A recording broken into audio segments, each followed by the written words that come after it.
né, que é o tema da festividade, no capítulo de número 6, Efésios, capítulo de número 6. Glória a Deus.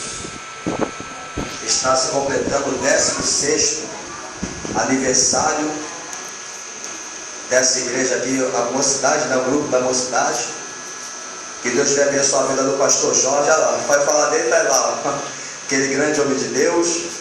Que Deus continue abençoando a vida do Ronald, que mais uma vez nos deu essa oportunidade de estarmos aqui para juntos nos alegrarmos, adorarmos a Deus, glorificarmos o nome do Senhor.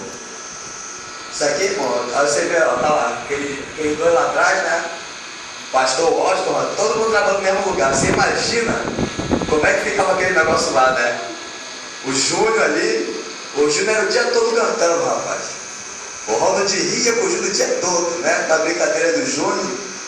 A gente fazia um culto pela manhã lá antes do trabalho, o culto era uma bênção, Deus falava aos corações ali. Nós estávamos juntos ali, mas aprove a Deus, né? Fazer com que cada um seguisse o seu caminho, né? Eu glorifico a Deus, irmãos, por essa mocidade linda, essa mocidade que está sempre conosco. Eu costumo dizer que essa aí é minha família, né?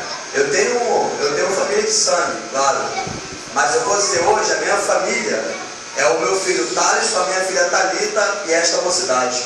É a família mais próxima que eu tenho hoje comigo, né? Que Deus vai continuar abençoando esses jovens aí, que são uma bênção na mão do Senhor, né? Eu estava falando aqui com o Ronald, aqui do obreiro Marcos, né? Do obreiro Wellington, que estão nascendo aí como pregadores da palavra do Senhor. Eu até falei, não, fala com ele com a salvação, entendeu? Porque senão vai embora aí, o negócio é sério. Né? E aí, irmãos, o Marcos e o Wellington, né, e os demais aí, são exemplos de que não precisa você ter teologia, você ser formado e tal. Ela já o quê? 16 anos, né, Marcos? Tem, né? 16 ou 17? 16, né? Então, 16 anos. Só basta identificar o chamado de Deus e orar. Orar e pregar. O Marcos é um exemplo, o Wellington é um exemplo de que jovens podem ir muito mais além do que a gente pode imaginar. Eu até falei para ele, vocês andam comigo aí que eu vou colocar você no manto com aí, né? Então é isso aí, tem que ir, né? Aí eu falei, olha aqui, ó, tem uma mãe, tem uma fava aí, ó, passar você no fogo direto. O jovem tem que estar no meio do fogo, irmão, né? Ou geralmente quando se fala de jovem, se lembra logo da palavra responsabilidade, fala de jovem, vem logo aquela palavra carnalidade, imaturidade. Não, jovem quando está na presença do Senhor é uma bênção, amém? Efésios capítulo 6, vamos ler aqui rapidamente, a partir do versículo 10. Quem achou, diga amém. Amém. Quem não achou, diga escola dominical. Escola dominical. Tinha que ser o Ed. Meu Deus do céu, amém? No demais, irmãos meus, fortalecei-vos no Senhor e na força do seu poder. Revesti-vos de toda a armadura de Deus, para que possais estar firmes contra as astutas ciladas do diabo. Porque não temos que lutar contra a carne e sangue, mas sim contra os principados, contra as potestades, contra os príncipes das trevas deste século, contra as ordens espirituais da maldade nos lugares celestiais. Portanto, tomai a armadura de Deus, para que possais resistir no dia mau, e havendo feito tudo, ficar firmes. Estai, pois, firmes, tendo cingidos os vossos lombos com a verdade, e vestida a couraça da justiça, e calçados os pés na preparação do evangelho da paz, tomando sobretudo o escudo da fé, com o qual podereis apagar todos os dardos inflamados do maligno. Tomai também o capacete da salvação e a espada do Espírito, que é a palavra de Deus. Amém? Pode sentar, dando glória a Deus em nome de Jesus. Glória a Deus. Que Deus vai abençoar esses jovens aí, né? Que são os sobreviventes da batalha, né? Estão aí louvando a Deus, glorificando o nome do Senhor. Que Deus vai continuar fortalecendo a vida de vocês. Queridos, nós estamos aqui diante de um tema muito forte, ainda que se tenha escutado inúmeras vezes pregar acerca dessa passagem, mas é algo de cunho espiritual e algo muito sério, e que se nós atentarmos para essa palavra, nós vamos entender que nós estamos aqui na terra, não apenas por estar.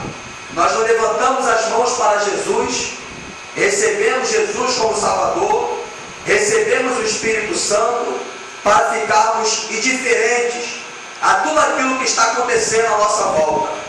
Mas quando nós olhamos para essa palavra, nós vemos que estamos numa batalha constante, uma batalha diária, uma batalha que não tem trégua. Quando acontece uma guerra aí fora, quando países guerreiam contra outros países, alguns, quando veem que não vão conseguir vencer aquela guerra, levantam a bandeirinha branca e se rendem ao inimigo. E o adversário, ele se compadece do inimigo, ele pega alguns, prende alguns, se tiver que matar alguns, eles matam alguns. Só que aquilo se trata de uma batalha carnal e humana. Mas quando se trata da batalha que nós atravessamos, não adianta levantar a bandeirinha branca para Satanás. Não adianta se querer se render ao inimigo. Porque o objetivo de quando lá fora se enfrenta uma guerra e o inimigo, o adversário, se rende, aquele que está lá, o opositor, vai até se compadecer e vai prender aqueles inimigos e vão colocá-los no cárcere, ou como está na Bíblia, no cativeiro. Mas se alguém estiver na luta contra o adversário e levantar uma bandeira branca para o inimigo, para ele não tem misericórdia, para ele não tem chance. Se levantar a bandeira branca, é morte na certa. Então, como nós vemos aqui, para resumir um pouco aqui, porque a mensagem é um pouquinho longa, mas eu não vou enfatigar os irmãos, o apóstolo Paulo estava preso, conforme dizem alguns historiadores, quando escreveu a carta aos irmãos que habitavam na cidade de Éfeso. E quando Paulo estava preso, ele começou a reparar a armadura do soldado romano. E quando Paulo começou a olhar para o capacete do soldado romano, começou a olhar para a couraça que estava sobre o soldado romano, começou a olhar para o cinto que estava sobre o soldado romano, começou a reparar as sandálias que estavam nos pés do soldado romano, começou a reparar o escudo que aquele soldado carregava, começou a reparar a espada que aquele soldado carregava. Nasceu na mente do apóstolo Paulo uma pregação e uma mensagem. E quando Paulo foi escrever a carta para a igreja aos Efésios, ele começou a pensar em tudo aquilo que ele havia visto na armadura do soldado romano e escreveu na carta. E começou a trazer para a vida espiritual, para o mundo espiritual, tudo aquilo que ele estava vendo no soldado, e começou a colocar no campo espiritual para ensinar para os Efésios que eles deveriam enfrentar uma luta e que eles não poderiam estar despreparados. A luta que eles haveriam de enfrentar não era uma luta que deveria usar armas carnais e humanas. Não era uma luta que deveria ser enfrentada por estratégias humanas, mas era uma luta que iria ser travada no campo espiritual. Uma batalha espiritual. Quem está me ouvindo, diga amém. Para os irmãos entenderem um pouquinho da história da cidade de Éfeso, era uma cidade que tinha muita sabedoria. Havia uma escola chamada Escola de Alexandria, e havia diversos livros naquela época, e as pessoas, aqueles irmãos, aquelas pessoas que habitavam na cidade de Éfeso, se aplicavam muito à leitura. Tinha muitos livros de magia negra, e eles liam muito. Interessante que aquela cidade tinha uma decadência espiritual tão grande, que se você for olhar a história da cidade de Éfeso, um certo cidadão diz a seguinte coisa: se houver alguma pessoa de bem nessa cidade, que ele saia do nosso meio. Se houver algum cidadão de bem na cidade de Éfeso, que ele desapareça, porque nós não queremos ele aqui, porque aquela cidade estava moralmente caída, aquela cidade estava moralmente destruída. Então aqueles homens, além de adorar, além de praticar magia negra, além de lerem livros sobre magia negra, e além de adorarem outros deuses, a cidade estava moralmente caída. Então, o apóstolo Paulo, quando começou a viajar para pregar o evangelho, ele passou pela cidade de Éfeso. João, o apóstolo amado, também passou pela cidade de Éfeso e pregou o Evangelho. Quando aquelas pessoas começaram a ouvir falar acerca de Jesus, eles ficaram assustados, ficaram abismados com o conhecimento que agora estavam adquirindo, porque até então eles conheciam vários demônios, porque trabalhavam a autoridade dos demônios. Havia uma deusa na cidade de Éfeso, que era chamada deusa Diana, conhecida em outros lugares como a deusa Afrodite, e eles começavam a adorar outros deuses porque eram idólatras, mas por trás daqueles deuses havia muitos demônios. E quando se depararam com o Evangelho de Cristo, ficaram abismados, ficaram de uma certa forma espantados e ficaram maravilhados, porque ouviram falar de um poder que era muito maior do que o poder que eles estavam acostumados a ter comunhão. Adoravam demônios, conheciam a magia negra, liam vários livros relacionados à magia negra, mas até então não conheciam um tal chamado Jesus, que era muito maior que todos os demônios que eles conheciam. Eles nunca ouviram falar acerca de Jesus, que era muito maior do que todos os demônios que eles conheciam através dos livros de magia negra. E sabe o que aconteceu? Depois que Paulo pregou o Evangelho, depois que o apóstolo João pregou o Evangelho, se converteram, pegaram todos aqueles livros de magia negra, todo o conhecimento de ocultismo, de gnosticismo, conhecimentos ocultos, doutrinas de demônios, pegaram todos aqueles livros e queimaram na cidade. Depois que eles queimaram aqueles livros na cidade, foi fundada uma igreja em Éfeso. Quando eles fundaram aquela igreja em Éfeso, olha que interessante, os cidadãos daquela cidade, que estavam ouvindo, diga amém? Os cidadãos daquela cidade eram todos famosos, eram todos de boa aparência. Você imagina, já viu aquele desenho lá, aquele filme dos gregos? Como é que eram aqueles homens? Como é que eram as mulheres? Você vê que o desenho dos gregos são aqueles homens fortes, que têm um físico perfeito. Assim eram os cidadãos de Éfeso. E os irmãos e as mulheres também eram lindíssimas, mulheres belas. Porém, além de beleza exterior, tinham muito conhecimento e muita cultura. Quando se converteram, passaram a conhecer a pessoa do Espírito Santo. Aí você imagina aquelas pessoas, há tanto tempo adorando demônios, sentiam presença de demônios, agora estavam sentindo a presença do Deus eterno. Agora estavam sentindo a presença que eles nunca sentiam. De repente alguns até pensavam, quando eu sentia o que eu sentia antes, aquela presença me dava raiva, aquela presença me trazia ódio, aquela presença me fazia com que eu quisesse matar as pessoas, trabalhar para destruir alguém. Mas essa presença me dá uma alegria que eu nunca senti até hoje. Essa presença que eu estou sentindo aqui está me transmitindo uma paz que eu nunca senti na minha vida.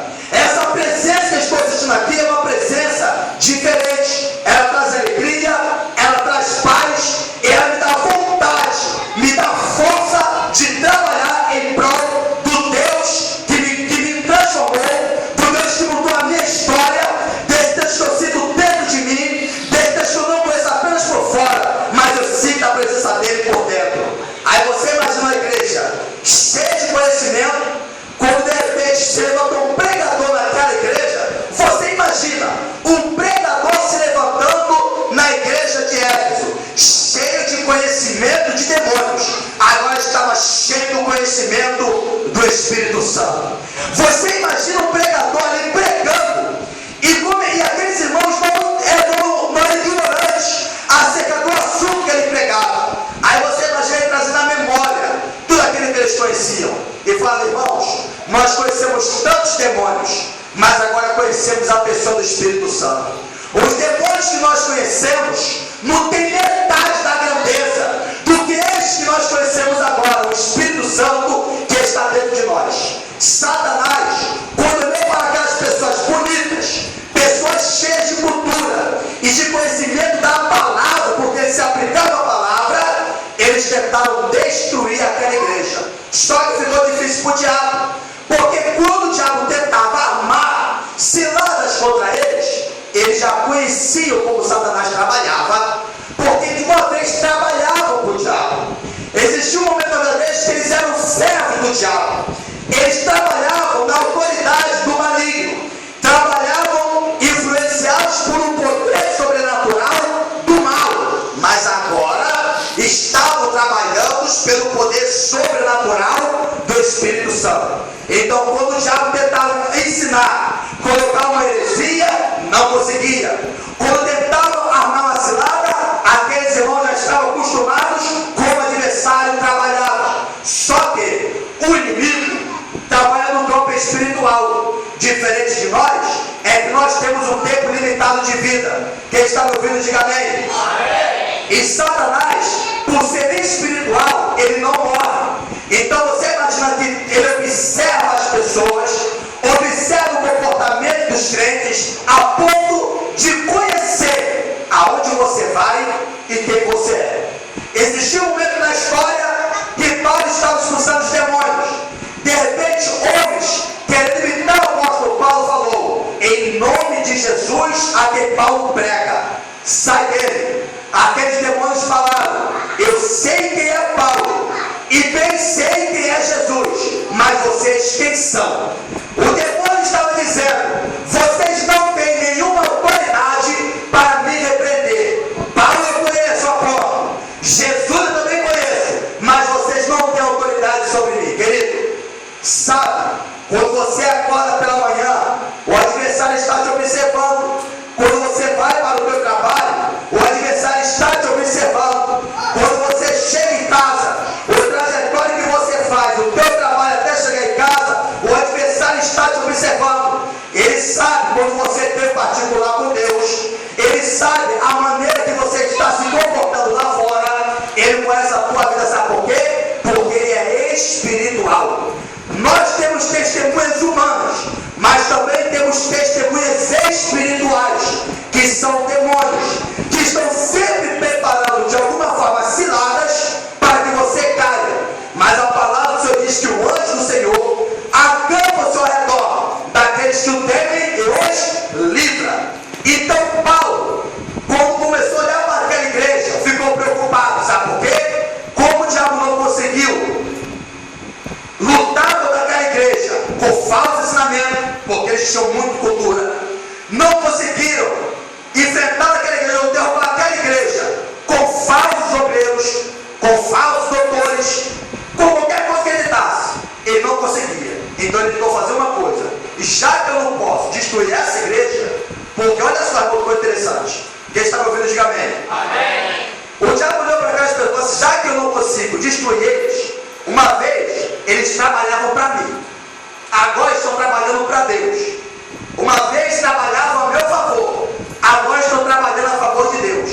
Então eles usaram uma estratégia de guerra.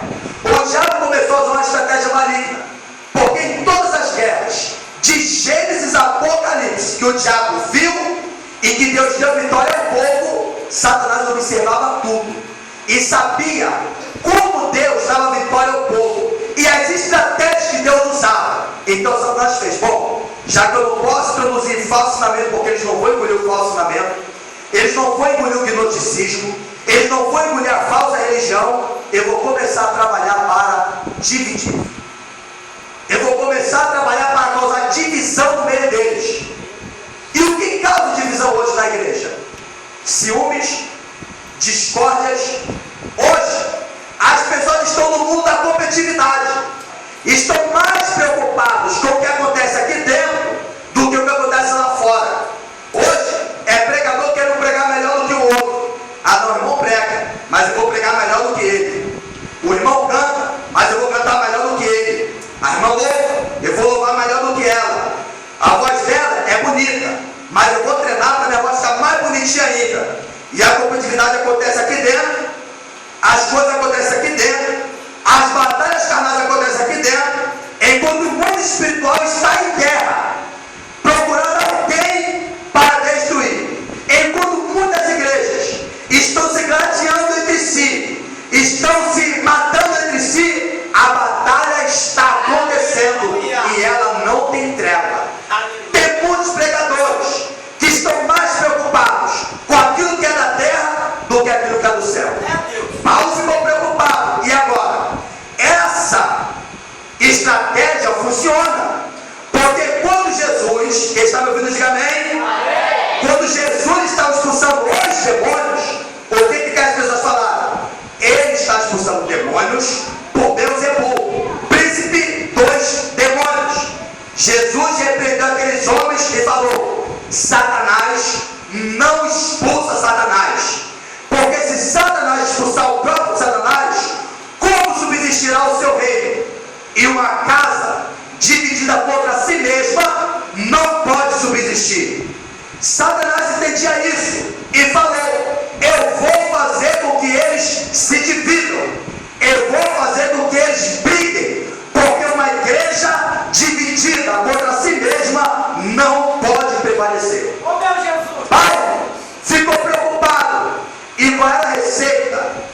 Qual era a receita? E qual foi a receita que Paulo deu para vencer a divisão?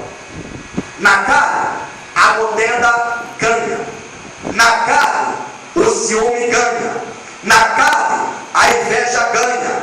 Na carne, a competição ganha. Na carne, a divisão ganha. Na carne, tudo aquilo que está voltado à impureza ganha. Na carne, a prostituição ganha. Na carne, o pecado prevalece. Então Paulo, quando viu que Satanás pegou na terra do inferno, ouviu da contenda, Paulo falou para aqueles irmãos: não vos embriagueis com vinho em que há contenda, mas é cheios do Espírito Santo. A única forma de vocês vencerem a contenda é sendo cheios do Espírito Santo. Quem está ouvindo, diga amém. Quem compreendeu, levanta a mão para o céu e dá um glória para Jesus, meu Deus. Toda hora da tia. Não adianta, querido. Aí eu vou trazer uma reflexão para a tua vida hoje. O tipo de crente que você é hoje é o tipo de crente que você escolheu ser. Para todo mundo aqui, para mim e para você. Como é que está você hoje? Você está animado? Você está desanimado? Você tem vontade de evangelizar? Você não tem vontade de evangelizar? Você tem prazer na palavra? Ou não tem prazer na palavra? Você vem para o culto só porque tem que vir? Ou você vem para adorar e sentir a presença de Deus e invadir a tua vida? Como é que está a tua vida espiritual hoje? Como é que está o teu ânimo? Como é que está a tua alegria relacionada à obra do Senhor? Querido, não coloque culpa no diabo, não coloque culpa no pastor, não coloque culpa em ninguém. A forma que você está hoje é porque é você mesmo. A culpa é tua, não adianta culpar o diabo, não adianta culpar o pastor, não adianta culpar o líder. É você que tem que arcar com a tua responsabilidade e viver a vida cheia do Espírito Santo de Deus. Aleluia. Como é que está a tua vida hoje? Então Paulo falou: olha, a luta que vocês vão enfrentar não tem trégua. Sejam cheios do Espírito Santo. E começou a falar: fortalecer no Senhor e na força do seu poder. Se fortalecer em Deus. O que é se fortalecer em Deus? Ter intimidade. Se fortalecer em Deus é ter comunhão. Se fortalecer em Deus é viver uma vida de consagração. É coisa pessoal entre você e Deus. Muitas vezes priorizamos muito mais qualquer diversão do que ter um momento de oração com Deus. Damos mais valor até das coisas. Nós somos jovens, temos que brincar. Acho que não tem uma mocidade mais bagunceira do que a mocidade da papai. Acho que não tem aqui. Se for disputado, essa mocidade aqui é uma coisa séria. Na bagunça é uma coisa tremenda. Mas nós temos que estar cientes que nós estamos vivendo um mundo espiritual. Querido, vida de oração é para quem quer ter intimidade com Deus. É para quem quer conhecer a Deus. No livro do profeta Oséias, no capítulo 6 está escrito: conhecer ao Senhor e prosseguir em conhecer ao Senhor. Quando você quer prosseguir em conhecer ao Senhor, isso não vai ser possível se não tiver vida de oração. Sabe por que tem muito crente que quando fala, nada acontece? Quando canta, nada acontece? Quando prega,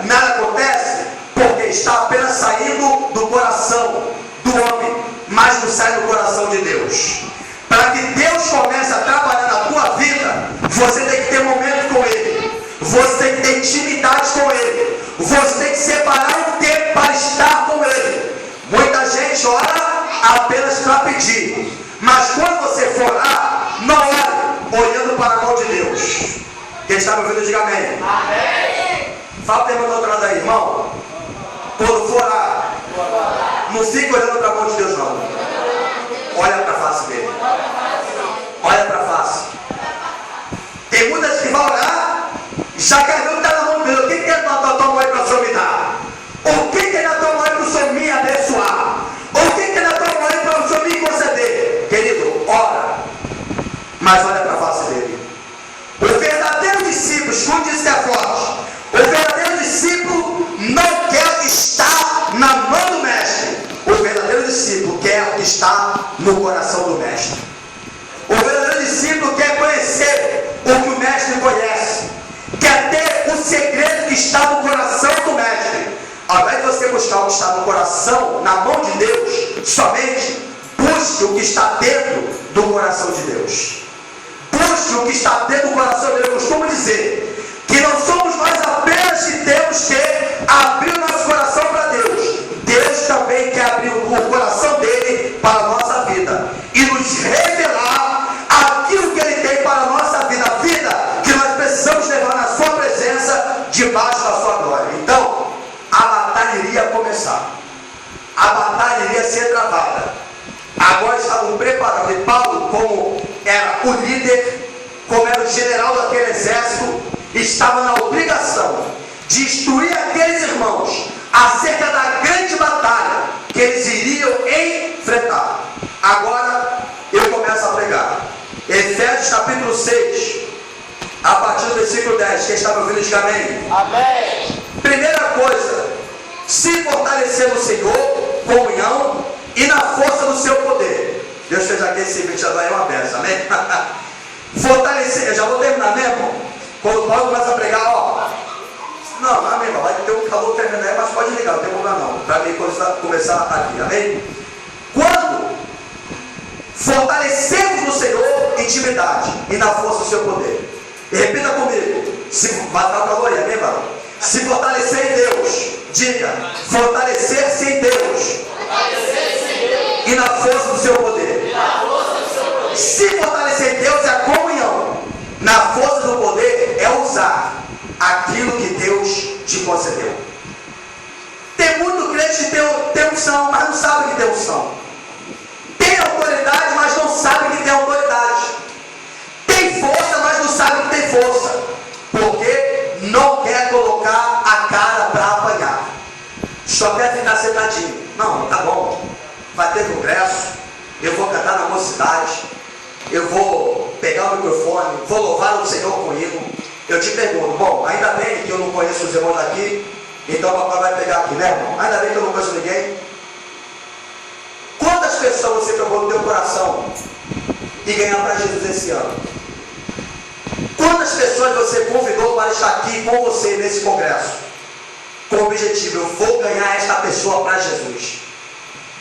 Quantas pessoas você falou assim, Senhor, esse ano eu vou batalhar e vou fazer aquilo que eu não fiz. Eu costumo dizer que evangelho é progresso, evangelho não é regresso. O tempo vai passando, você tem que estar mais crente, tem que estar mais cheio. Será que você é mais crente hoje do que o ano passado? Será que você é mais crente hoje do que há 2 anos atrás? Será que você é mais crente hoje? Ai, irmão Paulo, mas antigamente eu pregava, antigamente eu evangelizava, mas antes eu fazia. E hoje, o que você está fazendo? A batalha não tem treva, a batalha não tem fim. Diferente de uma guerra que se enfrenta aí fora, é até o final, tem o tempo para começar e o tempo para terminar. Enquanto estivermos vivos, o final da batalha vai ser quando descemos a sepultura. E quando você estiver vivo aqui na terra, você vai enfrentar essa batalha. Se fortalecer no Senhor e na força do seu poder, usar a autoridade que Deus te concedeu. Aí Paulo falou, olha, Ao invés de vocês ficarem brigando contra o irmão, ao invés de vocês ficarem fofocando na vida do vosso irmão, porque vocês estão brigando, estão entrando em contenda, se enchem do Espírito. Porque a partir de hoje, vocês vão parar de lutar contra humanos. A vossa luta não é contra a carne do sangue, mas sim contra os principados, contra as potestades, contra o príncipe das trevas deste século, contra as hostes espirituais da maldade nos lugares celestiais. Então Paulo deixou bem, vocês vão lutar contra demônios, seres espirituais malignos, dotados de inteligência. São seres dotados de uma sabedoria maligna. E se vocês não se firmarem em Deus e na força do seu poder, vocês não ganharão a batalha. Tem muita gente tentando lutar com armas carnais. Vai para a igreja, está indiferente do que está acontecendo por volta. Começa a se envolver com alguém, aquela pessoa começa a dizer um monte de coisa que alimenta a tua carne, mas não alimenta a tua vida espiritual. É o diabo. A pessoa não pode nem perceber, mas o diabo pode estar usando aquela pessoa para te esfriar espiritualmente. Você pode nem perceber, mas o diabo coloca alguém na tua vida, alguém para te falar coisas contrárias à palavra, para te convidar a ir para lugares que não condiz com a palavra, para que você fique incitado a fazer coisas que não condiz com a palavra, para que você fique embaraçado. Quem está me ouvindo, diga amém. Amém. Quem está me ouvindo, diga amém. Amém. Querido, nessa batalha é espiritual. E o diabo, ele vai se utilizar de pessoas usadas por ele, pessoas malignas, pessoas até com influência, pessoas que já têm a malícia de como é enganar e viver lá fora, para querer enganar o teu coração e te enlaçar. Deus está falando com alguém aqui, jovem, cuidado com o tipo de companhia que você está escolhendo. Cuidado com quem você está andando. Jovem espiritual tem que andar com jovem espiritual. Se for para andar com jovem carnal, é para ensinar, é para influenciar. Mas se esse jovem carnal for rebelde, se ele não quiser nada com Deus, é melhor você se afastar. Porque quando o jovem está na carne, ele não vai respeitar aquilo que é espiritual, não vai respeitar aquilo que é santo, não vai respeitar aquilo que é reto. Se você não puder influenciar, apenas ore. Amém? Quem está me ouvindo, diga amém. Amém. Os jovens dessa igreja, os jovens da nossa igreja devem ficar atentos. Qual é o tipo de companhia que você tem no teu trabalho, no teu convívio? Qual é o tipo de companhia? Cuidado. Irmão, Deus não fala para o vento. Deus não fala para as paredes. Deus está falando, cuidado com aquilo que você está ouvindo. Existe essa onda aí no Facebook. Cuidado com o que você está conversando lá no chat. Como diz o Adja, Deus não é X9, mas revela tudo. E Deus está falando aqui, cuidado com aquilo que você está conversando pelas madrugadas. Cuidado com aquilo que as pessoas estão dizendo pelas madrugadas para você. A palavra, querido, ela tem um poder muito grande. A influência é algo muito grande. Muito cuidado, jovem, com aquilo que você está conversando, com aquilo que você está pegando lá de madrugada. Ninguém está vendo. Aquilo que é humano não está vendo, mas aquilo que é espiritual está vendo. Você não pode esconder de Deus. Você pode esconder do pastor, do diácono da igreja, mas Deus não se esconde. Cuidado, jovem. O que você está fazendo lá nas escondidas, quando o papai não está vendo, quando a mamãe não está vendo, quando o irmão mais velho não está vendo, cuidado do que você está fazendo nas escondidas. Então Paulo começou a falar, para que vocês, quando forem lutar, estejam firmes contra as astutas ciladas do diabo. O que é astuta? É aquilo que é feito de maneira sutil, é aquilo que é feito às escondidas. A astuta cilada é aquela cilada que você está passando por ela, mas não percebe. Já viu no filme? Quando as pessoas vão passar e tem uma cilada escondida embaixo do mato, se a pessoa não passar dentro daquela cilada, ele vai cair dentro do buraco. Por quê? os olhos só estão vendo o que está por fora, mas ele não sabe o que está por trás daquilo ali. Os teus olhos só conseguem enxergar o que está por fora, mas não conseguem enxergar o que está por dentro. E sabe qual é? Uma das maiores armas que o diabo tem usado, uma das maiores ciladas que ele tem usado para destruir o jovem: relacionamento. Relacionamento. Porque tem intimidade. Aí quando o diabo quer ganhar alguém, ele dança conforme a música. Ele faz igualzinho, só para ganhar. Se deixar, se o jovem quiser ganhar uma moça da igreja, ele vai até se disfarçar de crente, vai se vestir como crente, vai falar como crente, se deixar falar até mistério, para querer enganar. Depois que ganhou o coração, ganhou a confiança. Ganhou a confiança, entrou em intimidade. Entrou em intimidade, já era. Vai ser feito, tiver que ser feito, e aí vem a queda. Cuidado com quem você se relaciona. Namoro de cristão é namoro diferente, filho. Namoro de cristão, escuta o que eu vou falar aqui, pode falar que eu sou quadrado. Namoro de cristão não tem beijo de língua. Amém? Namoro de crente não tem beijo de língua. Vou falar. Fala. Porque beijo de língua é para quem é casado. É preparação antes do sexo. Filho, eu fui casado durante 10 anos. Fiquei 10 anos beijando a boca. Quando dá beijo de língua, eu não conseguia suportar, você era bom demais.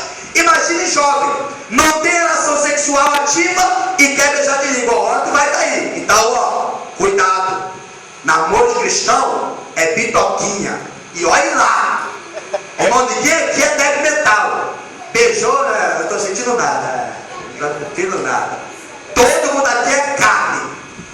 É humano. Cuidado com o teu namoro.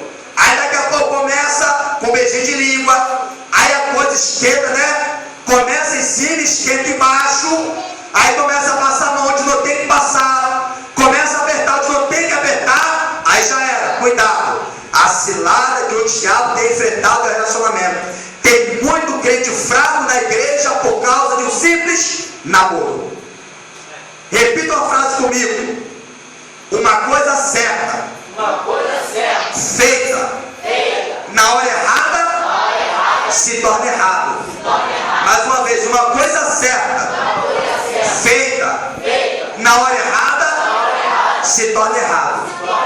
O sexo não é errado. O sexo foi Deus que criou, uma coisa certa. Mas ele tem que ser feito no momento certo. E na hora certa. É no casamento. Com a sua amada.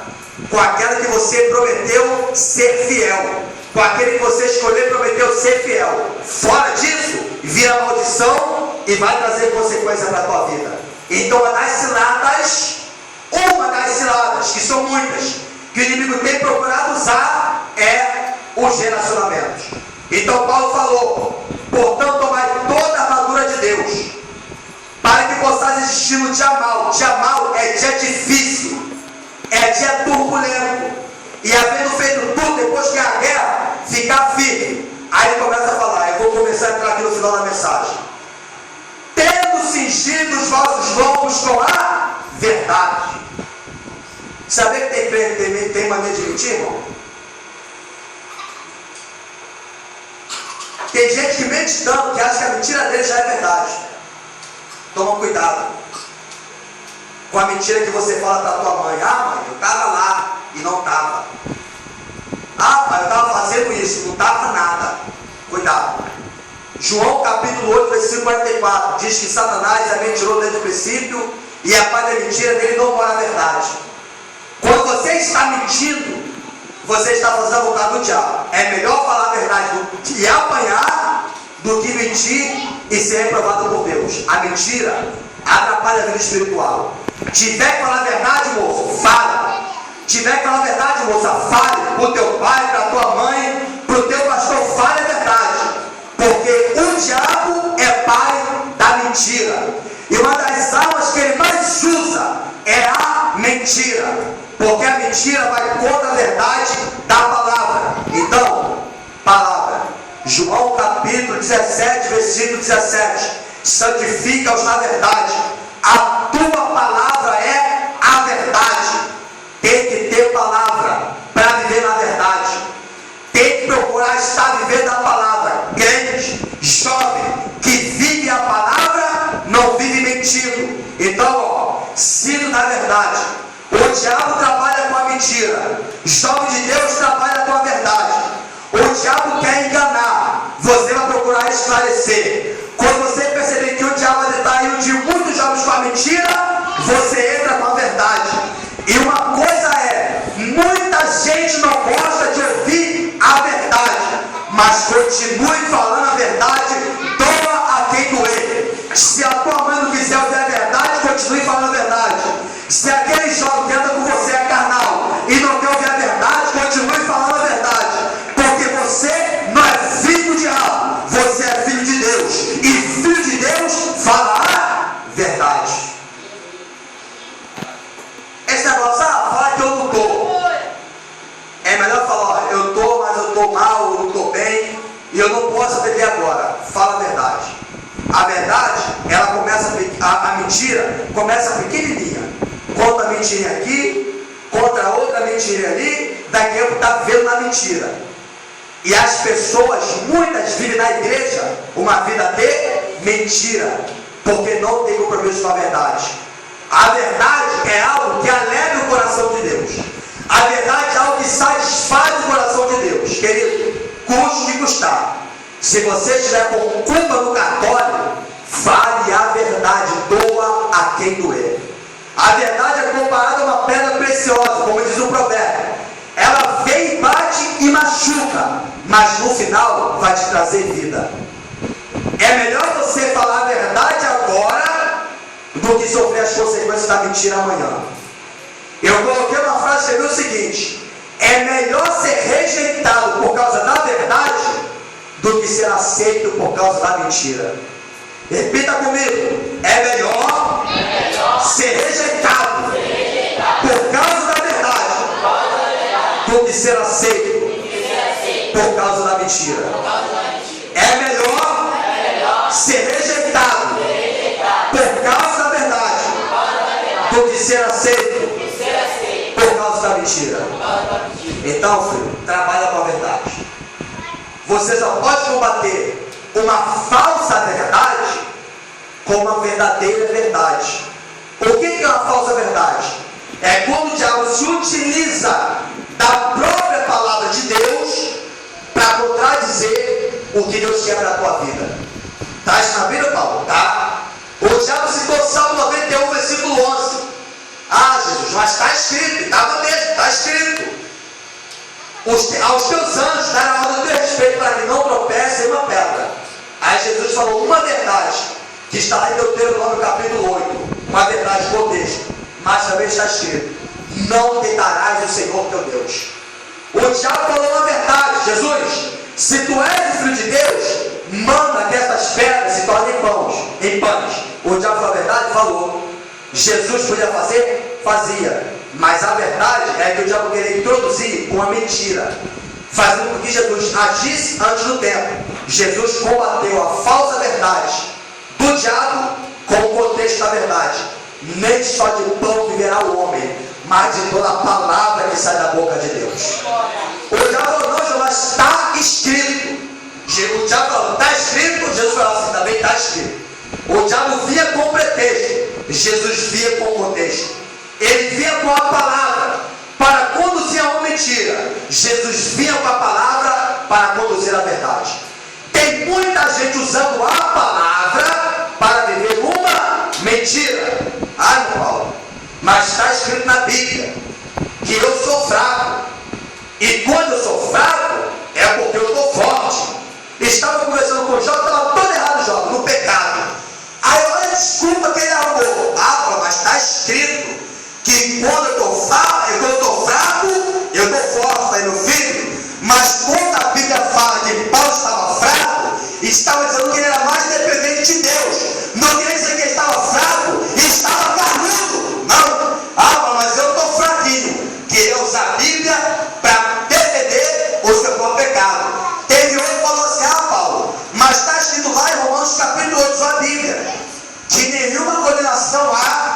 que estão em Jesus. Eu falei, e o contexto? Que não anda segundo a carne, mas segundo o Espírito. Aleluia! Usou a Bíblia de Romanos 8, porque estava na carne e falou, para mim não tem condenação, mas esqueceu do resto. Para os que estão no Espírito, que não andam segundo a carne, mas segundo o Espírito. E tem muita gente usando a palavra de Deus para defender o seu próprio pecado. Eu vou até aqui contar uma piada santa aqui. Como diz o outro ali, o camarada viciado em cocaína, aí estava lá escrito lá, do pó vieste, ao pó retornarás. O cara foi e voltou a cheirar de novo, porque saiu do pó, né? Entendi, irmão? É uma brincadeira, mas tem gente que usa a Bíblia para fazer isso. Pega textos isolados da Bíblia para fazer isso. Como aconteceu na reportagem aí. O cara usou o Antigo Testamento para ter 2 mulheres. Mas é porque Abraão tinha 2 mulheres, Eucana tinha 2 mulheres. E Deus falou comigo que eu tenho que ter 2 mulheres. Aí o irmão foi lá, mostrou, o versículo estava assim, irmão, está errado aí. Aí ele mostrou a cabeça assim, irmão, não sabia. Mas quando a pessoa já está com o coração disposto ao pecado, escute o que eu estou falando aqui. Quando a pessoa já está com o coração disposto ao pecado, ela é fácil presa do diabo. Na batalha espiritual é presa fácil. A pessoa já está querendo errar. O diabo vai procurar sempre alimentar esse erro. E se deixar, vai usar até a Bíblia para que a pessoa defenda o seu próprio erro. Mas o crente trabalha com a verdade. Tendo cingido os vossos lombos com a verdade, vestido a couraça da justiça. O cinto da verdade, né, era o cinto que prendia pela couraça. O cinto fazia com que a armadura ficasse firme. E a couraça era a parte de couro do soldado romano, que quando o escudo não defendesse, qualquer arma que chegasse até o soldado romano, a couraça defendia. A couraça da justiça. O que é a couraça da justiça? Quando a pessoa está começando a ser orgulhosa, soberba, achando que prega e Deus faz, porque não, afinal sou eu que estou pregando, sou eu que estou cantando, está combatendo contra a justiça. Porque o que é justiça? Justiça é reconhecer que você foi justificado não por mérito próprio, mas porque Jesus te justificou. Você é o que é hoje porque Jesus te justificou. Você tem o Espírito Santo hoje porque foi Jesus que colocou dentro de você. Você tem graça hoje porque foi Jesus que colocou dentro de você. Você tem unção hoje porque foi Deus quem te deu. A graça da justiça faz com que você reconheça que você foi justificado não por mérito próprio, porque você não é bonzinho, mas porque Jesus te justificou. A graça da justiça, ela protege o quê? O coração. Quem está me ouvindo, diga amém. Amém. O coração. Veio a flecha. O coração é um ponto vital. Se o soldado for ferido no coração, é morte na certa. Por que Judas traiu Jesus? Quem sabe responder? Alguém sabe responder, irmão? Está escrito na Bíblia. Encheu Satanás o coração de Judas. Você pensa, por que Judas traiu Jesus? Por quê? Porque Satanás encheu o coração dele. E se Satanás encheu o coração dele, é porque ele abriu espaço. Atos capítulo 5. Ananias e Safira mentiram ao Espírito Santo. O que Pedro falou? Porque encheu Satanás o teu coração para mentires ao Espírito. Por isso que Efésios capítulo 4, versículo 27 está escrito: não deis lugar ao diabo, não dê oportunidade para o diabo, não abra brecha para o diabo. Satanás encheu o coração de Judas, Satanás encheu o coração de Ananias e Safira, porque deram oportunidade para ele atuar. E sabe como as pessoas deixam de trabalhar no coração? Quando vem a soberba. E eu falo por experiência própria. Eu. Olha para cá assim, olha no meu olho aqui, ó. Eu. Teve um momento, isso aqui é bom, para o Eric ouvir, Marcos ouvir, o Alessandro ouvir, buscar os pregadores que estão pensando aí. Teve hora que eu estava trabalhando, não estava fazendo nada, era só Bíblia, Bíblia, Bíblia, Bíblia, Bíblia e oração. Chegou o momento que eu comecei a pregar, e se não acontecesse aquilo que eu quisesse, eu ficava tribulado. Chegou uma hora que eu fui pregar, só para mostrar que tinha conhecimento. Chegou uma hora que eu comecei a pregar, só para mostrar que eu pregava melhor do que o outro. Porque todo pregador passa por essa fase. Se você não passou ainda, te prepara, porque tu vai passar. Vai chegar uma hora que Deus vai te usar de uma maneira diferente, e o inimigo vai começar a falar, ó, é porque foi você. É porque foi você que pregou. É porque foi você que cantou. É porque foi você que fez. Eu já vou terminar porque a hora já está voando. Esse relógio aí. Foi porque foi você que fez isso. O inimigo tentou colocar isso no meu coração. Muitas vezes. Existem 3 tipos de pregadores na terra. Existe um pregador que prega para impressionar. E qual pregador que prega para impressionar? É aquele que tem muita oratória. É aquele que tem, como diz outro aí, que tem a voz de trovão. Tem muito oratório. Aí a pessoa fica impressionada. Aí o cara se vangloria. Tem uns que pregam só para mostrar que tem conhecimento. É aquele que conhece muito a Bíblia. Aí tem muito conhecimento, aí prega lá. Não, porque eu sei. Aquele irmão ali prega, mas ele não sabe muita coisa não. Mas eu sei. Aí ele prega, tem teologia, sabe da cristologia, da pneumatologia, da hermenêutica, da homilética. Aí ele prega todo lá só para mostrar que tem conhecimento. Mas existe um pregador que prega para causar mudança. Esse é o verdadeiro pregador. E o pregador que prega para causar mudança, não importa se tem oratória, se tem muito conhecimento. Pode ter muita oratória, muito conhecimento, é 2 coisas juntas, mas tem que pregar para a glória de Deus. Quando a pessoa não está revestida no coração da justiça, na batalha que ela enfrentou essa guerra espiritual, o inimigo tenta colocar soberba, orgulho, presunção, orgulho, soberba, ingratidão. A pessoa nem agradece a Deus. Deus, muito obrigado, porque foi o Senhor que me usou. Se ela pregar e ninguém aplaudir, ela fica chateada. Ué, a glória de quem? É tu ou é de Deus? Tem que cantar para a glória de Deus. Tem que pregar para a glória de Deus. Tem que fazer tudo para a glória de Deus. Se não for para a glória de Deus, não serve. Couraça da justiça. Jesus, o Senhor me justificou, não porque eu sou bom, não porque eu sou melhor, não porque eu sou perfeito, não porque eu mereço, mas porque o Senhor teve misericórdia da minha vida. Couraça da justiça. Para a soberba não entrar no coração. Cuidado, Jó. Cuidado. E calçar os pés na preparação do Evangelho da Paz. O que é preparação do Evangelho da Paz?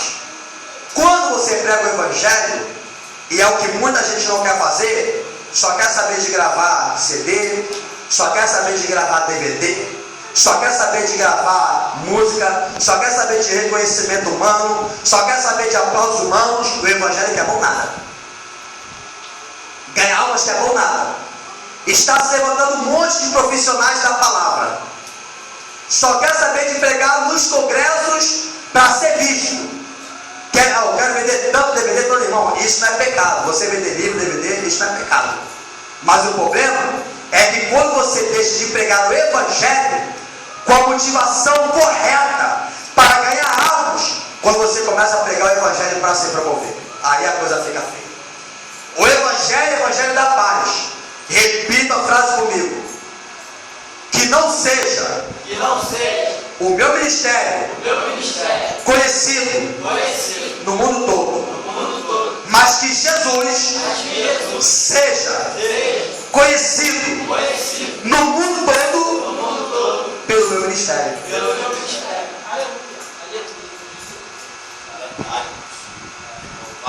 Vamos repetir de novo? Aqui tem gente que louva, e Deus vai te usar muito no louvor, vai te usar poderosamente. E com o profeta de Deus aqui nessa noite, eu quero profetizar que tu vai louvar e Deus vai curar pessoas.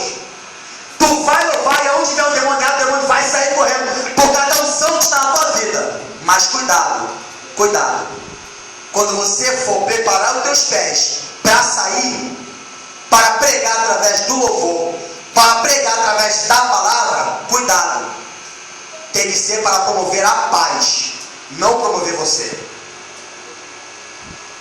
Ministério não é marketing, ministério é estrutura.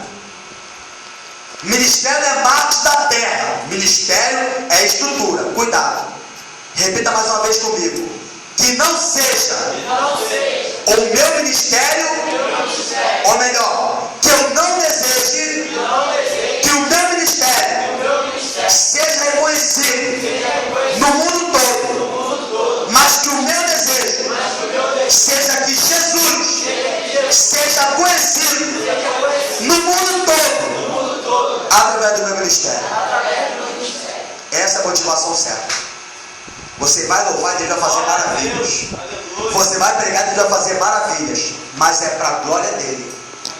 É a preparação do evangelho da paz. Não é a preparação do evangelho da glória humana, da glória própria, da vontade humana, da vontade própria, do reconhecimento humano, do aplauso humano. É a preparação do evangelho da paz para aqueles que estão lá fora, que não tem paz, não tem alegria, não tem esperança, não tem saída, não tem vida com Deus. Seja impactado pelo poder do evangelho que será ministrado através da tua vida. Vamos avançar um pouquinho porque a hora não espera. Tomando sobretudo o escudo da fé, com o qual podereis apagar todos os dados inflamados do maligno. A arma que ele me coloca é: será que você é? O que já falou para Jesus? Se tu és o Filho de Deus, colocou em dúvida. Em Gênesis capítulo 3, Satanás chegou diante de Eva e falou: olha, foi assim que Deus disse. Deus falou para ela: olha, mulher, é dessa forma, não come do fruto. Ou já falou, mas foi assim que Deus disse.